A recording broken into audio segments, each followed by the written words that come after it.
मेहनत कर रहे हैं, बताओ किराया कहाँ से दूंगा? पूरे दिन के पैसे गए?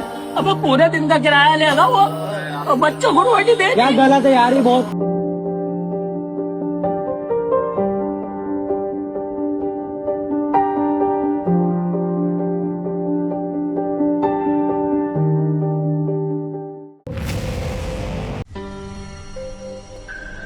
मोबाइल का एक बटन और बीच सड़क पे ही बंद हो गई ई रिक्शा।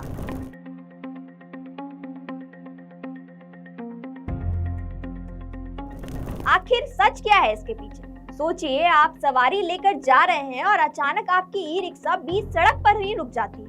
बैटरी फुल है, गाड़ी में कोई भी खराबी नहीं दिख रही, लेकिन स्टार्ट ही नहीं हो रही। अब सवाल ये है कि क्या कोई मोबाइल ऐप से आपकी ई रिक्शा बंद कर सकता है? सोशल मीडिया पर वायरल वीडियो और ई रिक्शा चालकों के दावे ने लाखों लोगों को ये सोचने पर मजबूर कर दिया है कि आखिर पूरा मामला क्या है। तो आइए हम आपको आसान भाषा में समझाते हैं।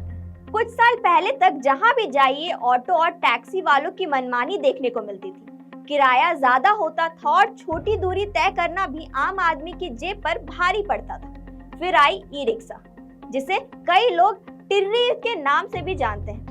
सस्ता किराया, आसान सफर और लाखों परिवार की रोजी रोटी।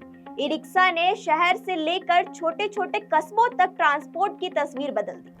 लेकिन पिछले कुछ दिनों से एक मोबाइल ऐप की वजह से ई रिक्शा फिर से चर्चा में आ गई।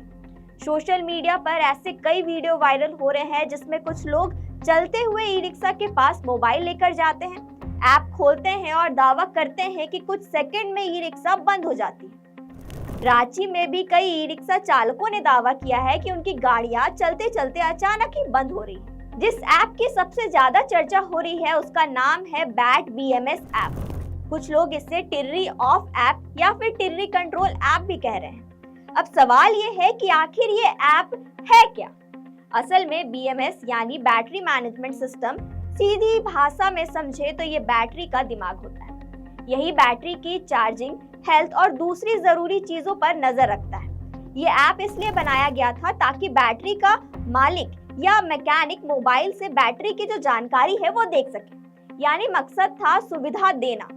लेकिन अब आरोप लग रहे हैं कि इसी सुविधा का गलत इस्तेमाल किया जा रहा है। बताया जा रहा है कि कई बैटरियों में ब्लूटूथ सिस्टम लगा होता है। अगर बैटरी बिना किसी सुरक्षा के ब्लूटूथ सिग्नल भेज रही है तो ऐप उसे पहचान सकता है।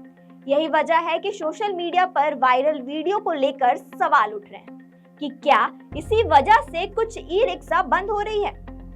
हालांकि इस पूरे मामले की तकनीकी जांच अभी बाकी है और वायरल वीडियो की स्वतंत्र पुष्टि नहीं हुई है।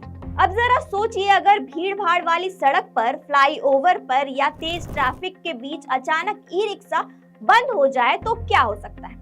ड्राइवर घबरा जाएगा, सवारी परेशान हो जाएगी और पीछे से आ रही गाड़ी हादसे की वजह भी बन सकती है। यानी अगर कोई सिर्फ प्रैंक या सोशल मीडिया पर व्यूज के लिए ऐसा कर रहा है तो ये मजाक बिल्कुल भी छोटा नहीं। अखबार में भी कई रिपोर्ट्स छपी हैं जिसके मुताबिक कई ई रिक्शा चालकों ने दावा किया है कि उनकी गाड़ी दिन में कई बार अचानक बंद हुई। कई लोगों को तो बीच रास्ते में ही सवारी उतारनी पड़ी, तो किसी की पूरी दिन का कमाई भी प्रभावित हुआ।